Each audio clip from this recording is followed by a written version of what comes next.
Welcome to From Click to Client, where we transform a confusing message into a clear, compelling story that sells. I'm your host, Kris Jones, Storybrand marketing expert. I'm here to help you attract more dream clients with the power of story. Welcome to the podcast, Corinne. I am so thrilled to have you here, and I've been very much looking forward to this conversation. For those of you who don't know Corinne Crabtree, she has turned her personal 100-pound weight loss journey into two thriving businesses that have helped over 50,000 women worldwide. She brings her signature no BS approach to both weight loss and business coaching. So thank you for being here. Yeah, I'm excited. We're going to, I'm sure, rip everybody a new one by the end of it. Yes, in the best way possible. So tell me a little bit about you. I know you've built an 8-figure coaching business from scratch. Tell us about your very first sale and how that happened. Oh my gosh, it's such a good story. So when I first started, so I lost my 100 pounds and I knew I wanted to help women lose weight. It was probably one of the first times in my life where I clearly knew what I wanted. I had, when I got out of high school, I married some douchebag and blew a full college ride to nursing school, which I'm so glad I did because this person should have never been a nurse.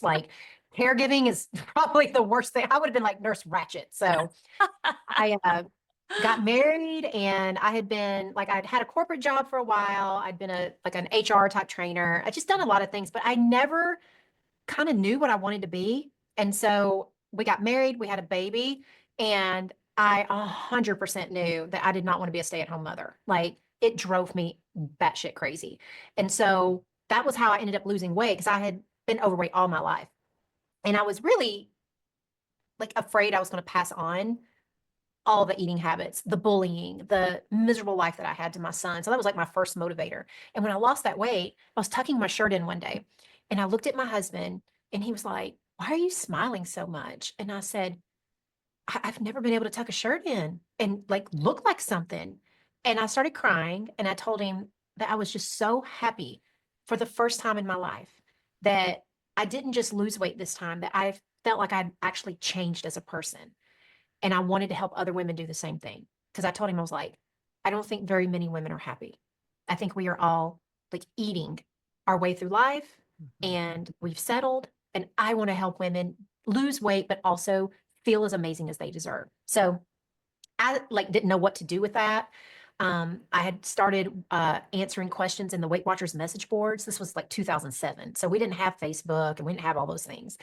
And I thought, well, where do people who want to lose weight hang out? Well, Weight Watchers was the game on the online back then. Yep. And I just started a little thread called Ask the Trainer. And every day, more and more people, I had gotten an ACE certification, but I didn't do anything with it.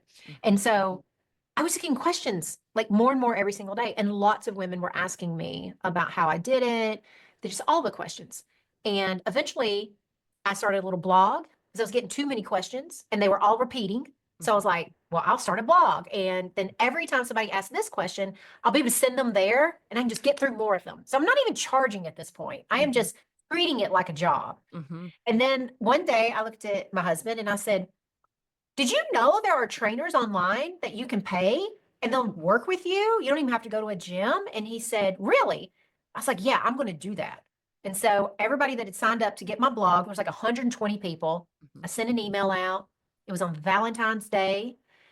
And the very first person that replied who wanted to work with me, her name was Corinne Wright. And that was my maiden name. And I am serious as a heart attack. And I looked at my husband, I was like, "This is meant to be.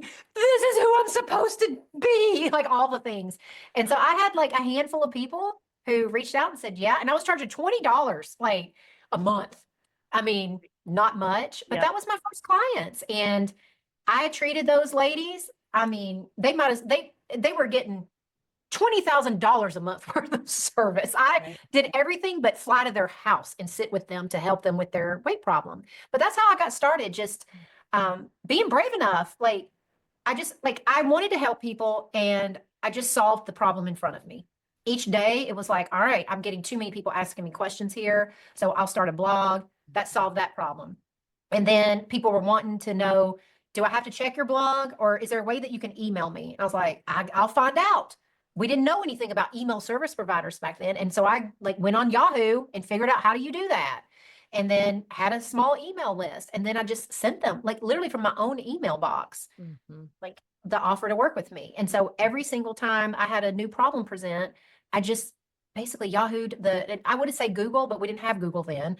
I was Yahooing the answers and then just creating the next solution to the problem. All right. Wow. I love that. I love that. I think now in this day and age, there are so many solutions, right? A MailChimp and which platform is your website on and all these constraints that you had to figure it out one at a time, but you weren't overwhelmed with options. You were just like, okay, this is how I can solve this problem. How do you help your business clients get going? Like you work with a lot of people who are just getting started, and it's very easy to get overwhelmed or kind of spread yourself too thin. There's so many tech options out there, and everyone's trying to kind of get their initial degree in business ownership. How do you guide them in a way that allows them not to get overwhelmed with all the tech and all the different rabbit holes that you can go down? Well, in my program, I just tell them what to do. I think that's the easiest thing is like, just do this, don't do that. So I have a lot of experience, not only in building one business, but then I had to build a second business. I built the business after, I guess it was 14 years of doing the weight loss side. I wanted to expand, but just telling them, but if you don't have someone to tell you, my husband uses this phrase, it's called the tyranny of choice. You have to be very careful about that because it is nice that back in the day, there were no choices. In fact, there were not solutions to some of the problems. Like you couldn't go out and find a course on building a funnel. No one was talking about it. There were a few people that had funnels, but no one talked about it because it was just, you just have to think about how brand new all this stuff was in the day. I didn't even learn about funnels until 2015. Right. And no one would have known to use the word funnel for it. No, and we didn't have a lot of ads. So I couldn't even get some, like, even when I don't even think Facebook ads were technically a thing yet. It was like, you had to go find these things and you just had to try things all the time. We still have to do that now, but for someone who is just starting out, the very first thing that I think is the most important is your personal network. A lot of people want to like get their website going and they want to do all these things. I am like, you need to tell everybody about what you're doing because most of your first clients always come from your personal network. You either already know the person who needs it or they are one or two people away from the person who needs you. Right. And we all have access to those people. So I always tell people before you invest in a lot of tech and stuff, talk to everybody around you and just see if you can get someone to just purchase the problem you're trying to solve. Otherwise, I watch a lot of coaches spend a fuck ton of money on branding, a website. Now I'm going to hire someone to write this part and stuff. And you haven't even validated yet if anybody will pay for your shit. If anybody, like, do you have enough people with this problem? Do you have access to the people with this problem? Do you know how to talk about your problem yet in a way that people are like, well, hell yeah, sign me up. Like, that's my problem. So I always like to tell people, start running thy mouth first. Because then as you're talking, like if you talk to your network, they are going to ask you questions like, well, what does that even mean? Or I don't really understand how you help. Tell me more about what you're doing so I can tell other people. Those are the questions that you haven't answered yet. And if let's say you pay somebody $5,000 to build you a website, they don't know how to talk about your problem. All they're going to do is ask you for the copy. And now you're going to be paying $5,000 for a beautiful website that you haven't even validated yet. Anybody understands what it means, you know how to talk about it, or people know that this is a problem worthy of my cash. Right. So, like for new coaches, I just think that's so important. Otherwise, you spend a lot of money that you don't have yet. And I don't want people wasting their money. I don't like wasting mine, and I don't want y'all wasting yours. So yeah, no, but it doesn't matter how much money you have. Like there's no point in throwing it down the toilet. I think in addition to everything that you just shared, number one, what I like to say is there's no shortcut through that first year of bootstrapping. meaning talking to people, solving the problem, practicing this new job, working with the clients, because so much learning happens in that year around how, how do you, what are the words that you use? What are people responding to? What are the questions that you're getting over and over again? What are you talking about that's confusing people and you're having to clarify deeper? But in addition to that, you also in that first year get clarity around the people that you want to work with and how to qualify those people. And do you even like solving this problem? So many people, I think, after that year realize that's not exactly the problem I want to be solving. It's actually a little bit different. And Yeah. then if you're going to build your website at that point, then you've really got some data and some information and some experience under your belt to actually know that it's worth investing in. Yeah. And I think in this day and age, um, just creating a social media channel like Instagram or Facebook, like LinkedIn, wherever you want to be, use that as your free ass website. They're so user friendly. You can set everything up right there. And if you want to, like, let's say you spend 6 months on a problem that you're just like, I hate my life solving this problem. I don't like talking about it. I don't even like coaching the people. You literally can just start over. You Right. just change everything out. And within Yeah. about 12 posts, no one ever knows that you did anything else. And it's, it's free and cheap. I always like, Totally. Yes. yeah, And yeah, it takes all of an hour. Go back in there and change up the copy, change your bio, change the things that you're talking about. And all of a sudden, like, I love that piece about business ownership and entrepreneurship that you get to show up however you want to show up. Do you want to be the expert in this, this, and this? Then be that. Like, go to yeah, your LinkedIn and step into that role. Yeah, there, internally there might be a little bit of a disconnect until you get more confident and more comfortable showing up as that expert, but you've got to start somewhere. And that's one thing I love about the work that I do with messaging and websites is I help them, their website helps them step into those future shoes, the ones that they really kind of want to become. And then when you show up that way online, eventually in like a short period of time, you embody that. And it's so empowering. yeah.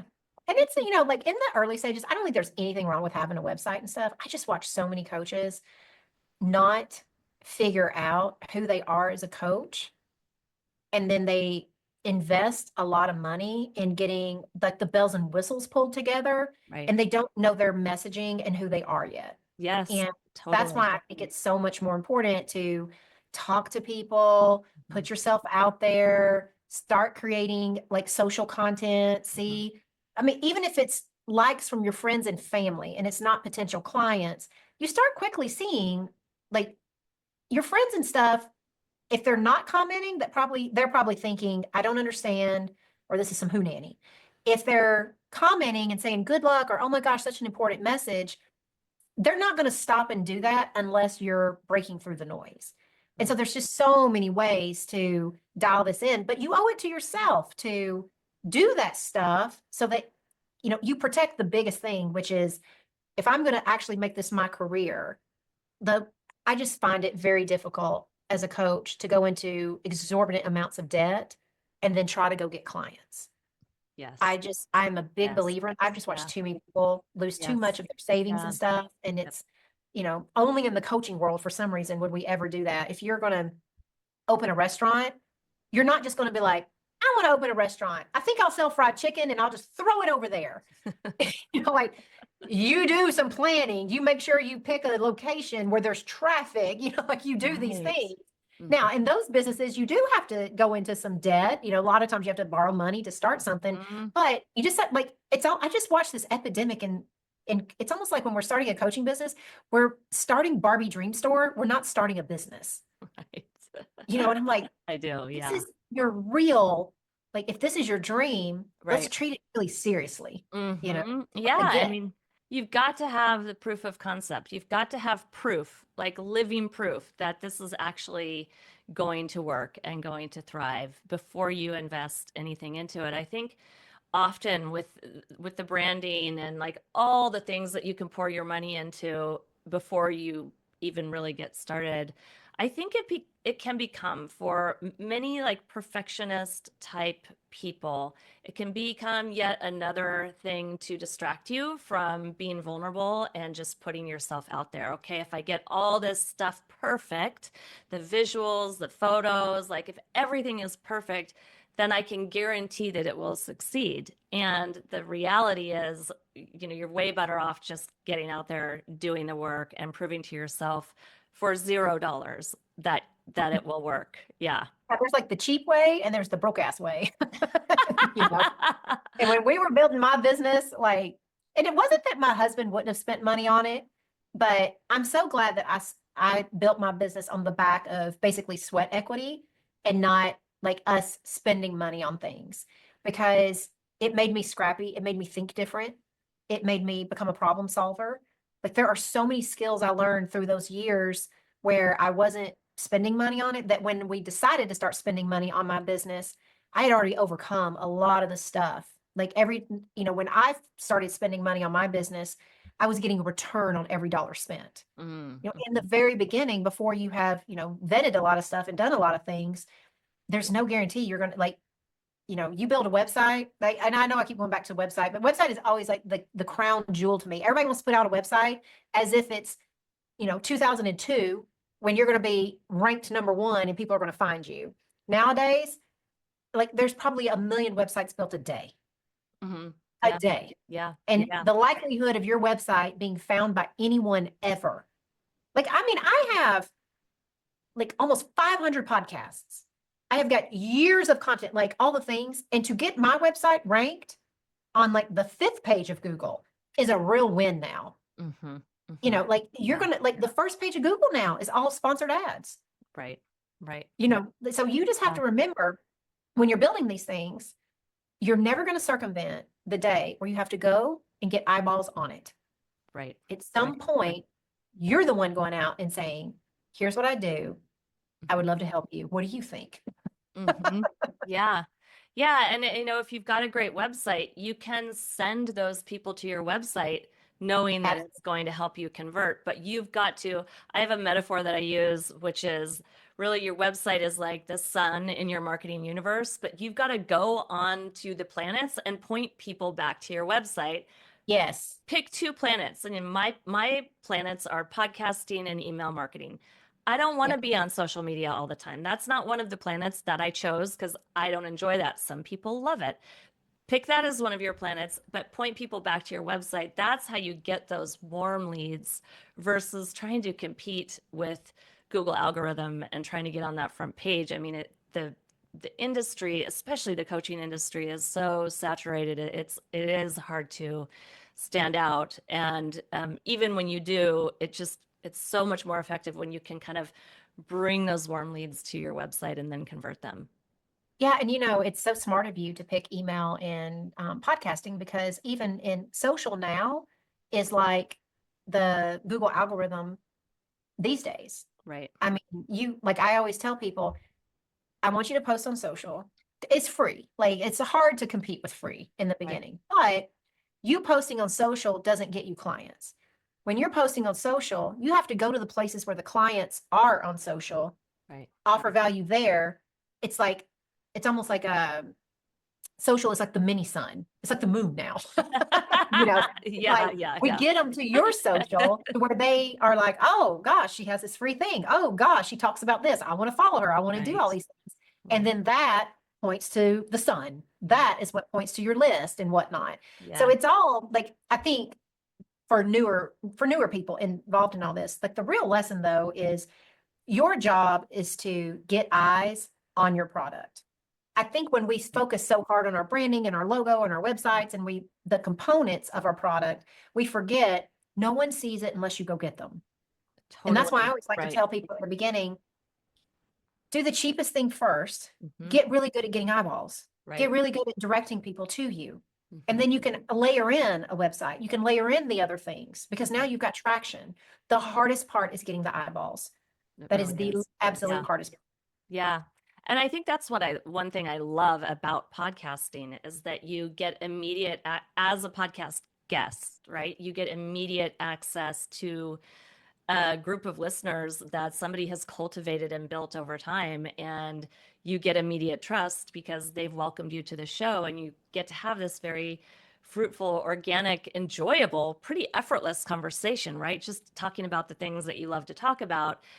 With the people that resonate with you, you're in their ears. Like, you can't get closer to their brain than being in their earbuds, and then they can come find you if they're a right fit client and they resonate with you. So that's one way, and it's also ridiculously affordable, like pretty much free usually. A lot of podcast hosts are looking for guests, and that can be a great Oh gosh, yeah. way to get eyeballs on your website, and also to practice talking about your area of expertise. I know my first year of podcasting was really fun, but it took me a while to kind of get comfortable with talking about what I love to talk about. So you are known for something called your money hour practice. Can Mhm. you walk us through like what that actually looks like in a typical day? Yes. So I just redid it and we're getting ready to change it up for our members. So if any of my members are listening, this is a little different than the way I teach it inside, but we're going to reshoot that video for y'all. So money hour is where I tell everybody there is nothing more important in your business every day that you work than getting clients. Like, if you're not actively looking for those eyeballs, if you're not actively looking for clients, you do not have a business, period. So when you're first starting out, money hour is very tactical. The first 20 minutes, I tell people to go and look for groups, like places where people are hanging out on the internet talking about the problem you solve. So let's just use weight loss as an example. I might go join the Weight Watchers Facebook group. I might start following some people on Instagram who uh, have that do weight loss similar to me, but not exactly like I do. So like, I follow a lot of people who are big into macros and calorie counting because I teach emotional weight loss. So we do a lot of emotional eating stuff. So I follow people who are going to naturally have people looking to lose weight. And a small group of those are probably going to be women who are struggling with emotional eating. And on these major accounts, they are going to be commenting and saying, "Oh, I do so good on counting my calories, until the weekend. I don't know why I always blow it." They're not going to get that help on that account. So that's where I kind of swoop in and I come in and I'm just helping there. So the first 20 minutes is dedicated to offering value. You are not saying, "Come work with me." You're not sliding in the DMs or, DM me and I'll give you more information. You're not doing any of that shit. You are literally just being of service and getting known in groups and whatnot as someone who is of service. Now, the second 20 minutes is where you take something that you answered and you literally create a social post from it. So if somebody asked a question, you just would create a quote graphic that just had that question. And then you take your response, copy paste, and that is now your caption. It is the easiest way to have a full social account Yep. without doing any extra work. You don't got to brainstorm or nothing, because if your social account is literally quote graphics of questions your people ask all the time, you're going to become like people are going to want to follow that. If you don't like typing, you can always just shoot a quick video. I mean, every single day in Facebook or on Instagram, if you prefer to do it video style, you can just like, "Today I'm answering this question," and you just riff and post. That's all you got to do. So that's your second piece. The third piece is now where we are going to go and we are going to dive deeper with people who are commenting and following. Every new follower that you ever get, you DM them and you thank them for following you and you ask them, "Is there anything you would like for me to post about on my account?" That opens up a conversation. They will say, "I would love for you to do this." Then you're just going to create that post in a few days. And then you're going to DM them back and say like, "Hey, I wanted to let you know, read my post today. I answered your question." And then you are going to, people are naturally, when they start following you, they're going to start commenting. You're going to always be answering your comments. And then people will start DMing you. You would be surprised that when you start helping people, that they will DM you, because they won't want to ask you publicly, "Do you work with people?" or whatever, but they may slide into your DMs. And that's always the holy grail. The other thing you can do during that 20 minutes is, if you've noticed that someone is now becoming a routine commenter, and you're like working back and forth with them or stuff, there's usually what I call a natural point to where you want to slide into their DMs. It's no longer in the like cold area. You're both warmed up and you kind of go in and you just say like, hey, I just want to make sure, I have this free resource. I think it would really help you. Or if you're a podcast or you've been on a podcast, you can like offer them a podcast and you could say like, I would love to get on a consult call with you. I just feel like I could really help you. And if you want to book, here's where you can book. But we've like the way that I like to do it is I think it takes a little longer, but most people don't like feeling sleazy. If you want to be super aggressive, you can. I don't think anything is sleazy. I honestly don't. I just know that we sometimes feel sleazy. And so if you're okay with speeding that process up, you can. But if you don't, this is such a good way of getting known, getting followers, getting people into your ecosystem. And you can be like, as people start following you, that's when if you've got a free thing, about every third or fourth day, just put into the post that you do, sign up for my free thing, DM me and I'll send you the link. You can do things like that. But that is what I call the minimum baseline. If you are in business, like if you can't spend an hour a day working to get eyeballs, it is going to be really hard to have a coaching business unless you have access to a market. So let's say I have a few coaches who have quit a job, but on good terms, and where they work, like had, 20 or 30,000 providers or something. And they're like, well, now that you're leaving, we would still love to contract you. Could you come in and speak and you can pitch your program and stuff? If you already have access like that, you do not need to be doing this. You need to be working with those people. But most of us who are coaches, we have a wild hair up our ass that we want to help people do X, and we don't have access to the market. We've got to go get access to them. And so that's the money hour. And then I tell people, now, if you've quit your job and you were seriously making a run at being a coach, let's say you've got 5 days a week and you're going to work 8 hours a day. If it was Corinne, and this is what I used to do, I had, back when I first started, I had 2.5 hours every single day, Monday through Friday, while my son was at Mother's Day out. He was autistic. And so when he was home, there was no working. Logan was full time. I can relate. Yes. Yes. So when he was at Mother's Day out, I spent 2.5 hours in the Weight Watchers message board. Well, I spent 2 hours in Weight Watchers message board, and I spent 30 minutes turning it into a blog. And that is what I did every single day. And then if I needed extra time, I worked at night when he would go to bed. But most of the time, that was all I had.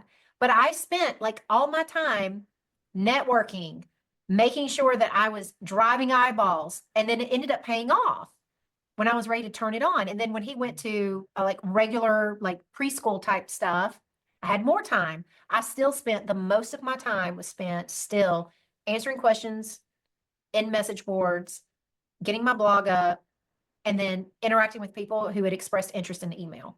That was like the old school DMs. I was working that email. And I mean, some people, to get them to pay me that $20, I had to talk to them for like 8 hours in email time before they were ready to convert. And I was happy to do it. Yep. Wow.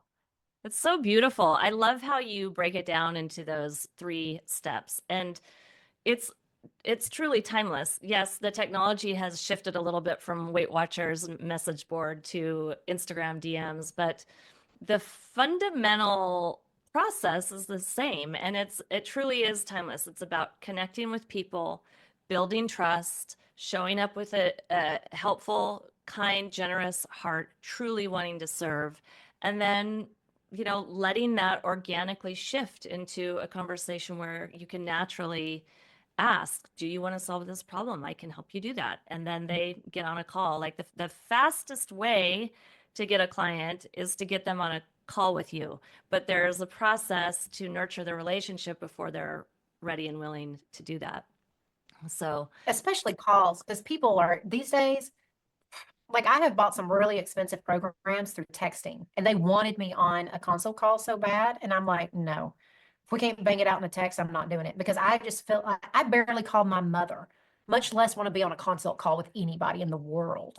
Right. And so we just have to think about how people are nowadays. Used to be a consult call sounded like a damn good idea to a lot of people. Nowadays, people move faster. And I am not poo-pooing the consult call. I tell my people to get them on a call too. But you have to remember, you've got to warm that relationship up, because getting on a phone call nowadays for most people, I got to really trust you. I don't want to waste my time. Right. Time is precious. And once we came through COVID, I think everybody had a collective reset over how much they wanted to spend how they wanted to spend their time. Mm. Well, And and how valuable it is, right? And how yes, I know I used to give away my time a lot. I think between pre-COVID and just pre-kid, I gave away a lot of my time because I had an abundance of it. And yeah, now it's like I'm kind of like you, where I've got 2.5 hours. I've got to make the most of it and do the thing that's going to get me the biggest return. And I think as far as people booking calls, nobody wants to get on a sales call. Nobody wants to no, be sold to. They want help. They want to solve their problem and they want to get value from that call. So it's really important that we honestly position those calls as ways to serve and truly help and yes, potentially give them an aha or solve a micro problem so they can really experience what it's like for us to help them. Then they're much more likely to want to take that next step. So, yeah, absolutely. yeah. Tell me, you know, in today's climate right now, I feel like politically, and we don't have to get into politics, but I feel like there's a lot of uncertainty. And I think a lot of people are holding on to their money in ways they haven't in the last decade or so. I'm curious, like, how are you communicating about this with your students, and are you hearing about this from your students? Yes, I like for sure. Like this is, I think, the problem to solve overall for all of us. But it's so funny because I don't think the solution is any different than it used to be. I do think people when pre-COVID, the nice thing is that we still hadn't really hit a boom yet on like ads weren't that saturated just yet. They were becoming more saturated, but they still worked really well. There was just a lot of things that were it wasn't like it was when COVID hit. And then when COVID hit, people were spending money because they were bored. A lot of people were home and a lot of people were wanting to get coaching. People were at an inflection point in their life. They had the time finally to work on things. So selling became pretty easy online during about a 2-year window. So from 20 to 22, you could put out about any course you wanted. You could put out anything. And people were like outside of the first about 6 weeks of COVID, people suddenly like just wanted to spend money. They were bored, Totally. and it became like a coping mechanism. Then about 2022, I think when inflation kind of started hitting and people and everything was opening back up and time was getting more scarce and I've already taken like 400 courses and like Yes. I spent 2 years on a Zoom call. I don't want any more Zoom calls, things started changing. And so I definitely think it's harder to sell now, but the only thing I think that's really changed is prior to COVID and in the very beginning of prior to COVID, it was you could use a lot of urgency, you could use a lot of scarcity, you could use a lot of psychological hacks, Mhm. and that was enough.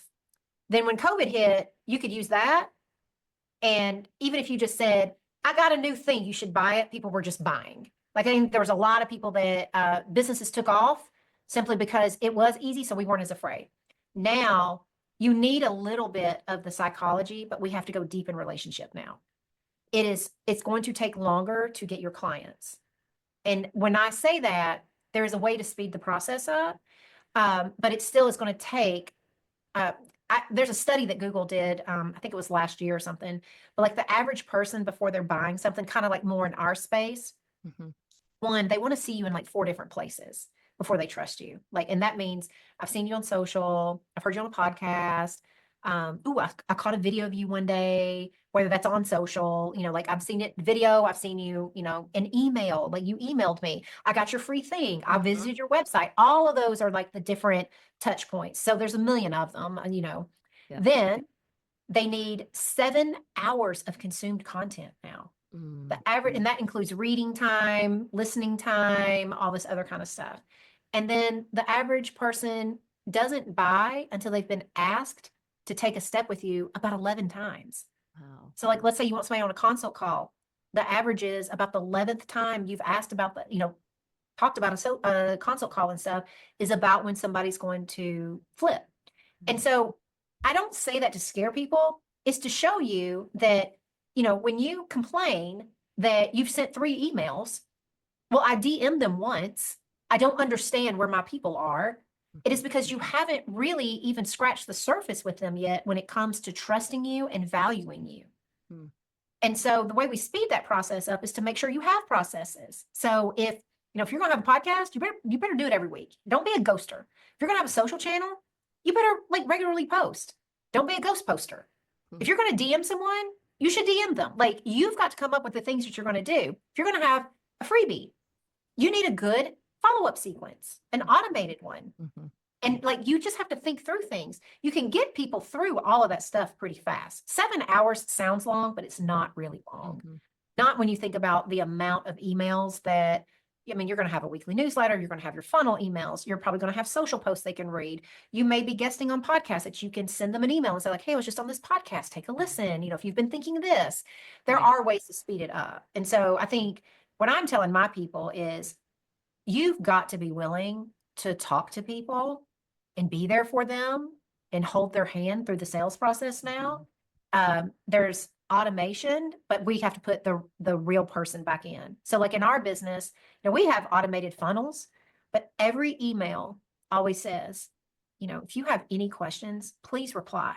We get replies every single day, and a real human is talking to them about their real problem. And then now walking them through joining our $59 membership. We used to not have to do that stuff, but now we get better conversions doing that. Mm-hmm.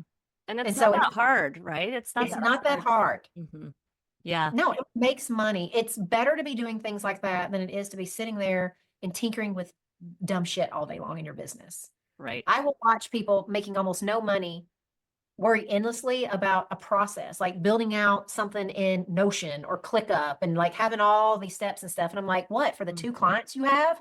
Like, go get more clients. You don't need a system yet, but people will want to piddle with stuff like that and graphics and get photo shoots done and stuff. I'm like, who needs a photo shoot? If you got an iPhone, do not pay a photographer. Right. I only pay a photographer now, but God, I'm at 8 figures. So I can afford, because I don't want to take my own photos anymore. But I'm going to tell you, girl, I didn't ever have a photo shoot back in the day, and we didn't even have iPhones working. Like, I was like, this is the these Polaroid graphics I can find on the internet. Yeah, like, that's all I got. Back to kind of that nurturing the relationship piece. I find people want to work with people that they've spent time with, right? So you need to put out ways for people to spend time with you. And video is such a powerful way to do that. People don't want to work with the best of the best. They want to work with the one they feel the most connected to. The way they feel connected to us is by spending time with us. And for example, if you have a freebie, you could do a downloadable checklist. Someone might download the PDF. They might open it, they might not. But if you deliver that freebie in a 5-minute video, they have just spent 5 minutes with you. And you're way farther ahead of the game in that way than you would be with a downloadable PDF. If you're feeling shy or timid or whatever, just get on the video. The production quality does not have to be good. People don't care as long as they can hear you. That's all they care about. As long as you can help them solve a small problem. And as long as you can not overwhelm them. I think I've had clients that I've worked with, like their freebie is actually like loads of information, right? And it's too much. People need a micro win in a short period of time, and they just want to get to know you. So, well, if this makes your audience feel any better, right now, the content that actually pops best, whether that's in social or just in funnels and stuff, is stuff that's filmed vertically on a phone. Like, I mean, I hate to say that because I now have a 100K studio built in my own home for filming. And whenever we do, now when I do my courses and things like that, of course, Zoom calls and whatnot, I use my studio. But when we want a freebie or we want to test something or we want to put it on social, they make me get my phone out and they say, and don't wear your makeup. Like, can you look like you didn't shower today? Right. Because people want to see authenticity. They want to feel like you're talking to them. They want to feel like we're just sitting around having a conversation. And that is the content that's doing the best right now. So whenever anybody tells me, like, if you're a perfectionist sitting out there, like worried about what you're going to sound like, whatever, like, you don't even need your earbuds in. Mhm. People literally don't give a shit. They're just like, just talking to your phone. I don't care if they're staring right up your nose. Totally. Yeah. Go on a walk. I did a video the other day and I was just on a walk around the park at my house. If they can feel like they're with me on a walk, I mean, that's a pretty intimate experience. There's Yes. an email marketing genius that I follow that he's just silly. Like he's a comedian at heart. And he got on one of those like two-wheel kind of things that people ride around and he had a gallon of milk and he was filming himself doing this and it was just like it was so wacky and you don't have to be wacky but it was just he was just having fun and I think people appreciate that like that authenticity and a little bit of fun. It doesn't have to be so serious all the time. Right. Yeah. Exactly. Yeah. Okay, so Corinne, I'm going to ask you one more question and then we're going to wrap up. What is the one thing? Let's get back to websites a little bit. What's the one thing that every coach's website has to have that most of them don't have? Oh gosh. That they don't have. Well, here's what let me answer it this way. Okay. The one thing you must have is not a lot of shit on there. I know that sounds like kind of like answering it weird, but I think the biggest mistake I watch coaches do is they want to have an about page and they want to have a work with me page and they want to have a freebie page and they want to have like, here's every little thing. Here's all the other little freebies I've ever offered in my entire lifetime. And, in case you don't want to work with me this way, you can work with me this way. I for years, if you went to my weight loss site, the only button on there was get my free course. You could not find my blog. You could not listen to my podcast. You could not find anything else on that page other than that. And unless you like, I was just like, if they can Google all that, great. Mhm. Like everything was available on the internet, but there was one button. Because when they landed on that page, I didn't want them to know about my membership. I didn't want them to know anything. I just wanted as many people on my email list as I possibly could get. And I think that we forget that when we give people lots of choices, they make no choices. Yes. So if I was first starting out, I'd have a web page and it would have nothing to do with my coaching service. I would have a web page that sold my freebie.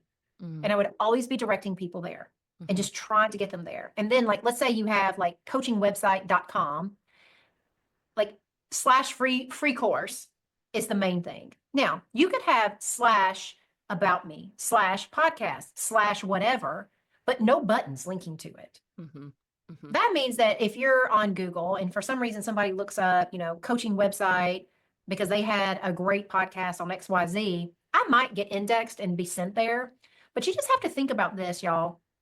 The most important thing is always to get people's email addresses. Because once you have an email address, you can talk to them anytime you want. You can promote your podcast to them. You can get them listening to your podcast. You can get them doing anything you want. You can put out your consult calls, your offers and stuff.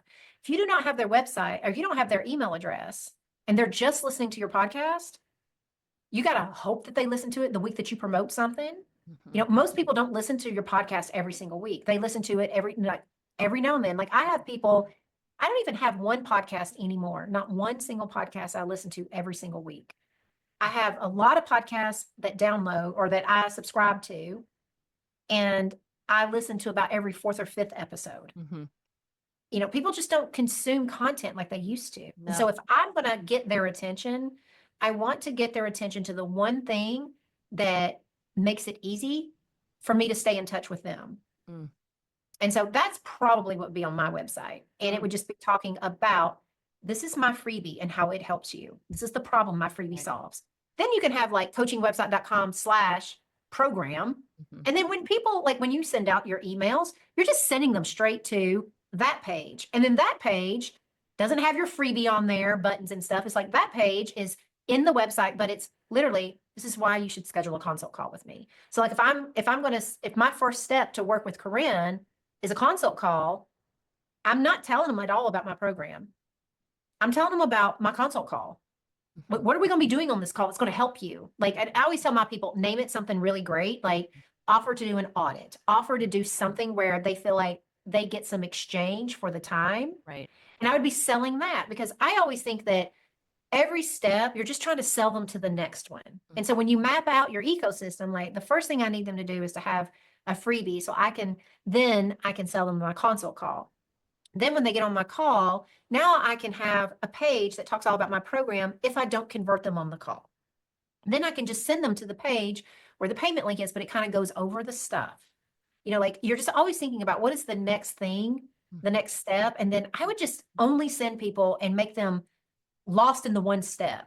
Most people send them to like, well, I've got like 50 things I have people do. So I send them and I'm just like, hope for the best that they pick the one that I want them to do. It's like choose your own adventure, right? You send them to your website, and so many coaches feel like their website needs to be a resume plus Wikipedia plus educational and all the things. And your website is actually not the resource for that. That's why we have Google. And I'm a big fan of the one-page website with the one call to action. Like, don't give them another decision to make. Tell them exactly what you want them to do. And then when you get on that consult call with them, you're the one to diagnose the problem that they have and how you can solve it. You don't want to show them the 8 ways in which you solve problems. You don't go to the doctor and the doctor doesn't help you with your cough and then also tell you, by the way, if you ever have chicken pox, I can help you. I'm really good at, solving the chicken pox problem. Like they want to be told what to do, and it's our job not to load them up with more decisions. And choose your own adventure. Scavenger hunt essentially is what most websites are. Yeah, so I was just gonna say, like, the only people that I think that can get away with having multiple calls to action are people that have been in this for a long time and they know best how to sell. Like they already know how many people are, like how often they're driving free content, like people who are freebie seekers versus paid seekers. When you see people like a Jenna Kutcher or like bigger names that have multiple things, they have spent a lot of time watching people go through their website and organizing it in such a way where the people really aren't choosing their own adventure. Things are put in particular orders. Until you get that level of marketing and sales skill, a one page is always best. Even on my stuff now, I limit myself. I don't put a lot of stuff out there for a reason, because I feel like even to this day, if I'm going to make an error, I want unforced errors. It's like, if we're going to have an error, we're going to err on the side of too many people signing up for the free thing that we're ready to buy versus not enough clients because they didn't know what to do. Right. 100%. Yeah. Wow. Corinne, this has been such a wonderful, insightful conversation. Tell my listeners where they can find you. So you can go, like, if you want to get information, if you need to work on emotional eating, just go to nobsweightloss.com. And if you need help with your business, you can go to nobsbusiness.com. Amazing. Thank you so much for being here. Thank you. Is your website turning away potential clients? I can help you turn that around. Book a money-making messaging call with me today, and we'll transform your story into your most powerful sales tool. That's all for this episode of From Click to Client. Don't forget to subscribe and follow. I'm Kris Jones, and I'll see you next time.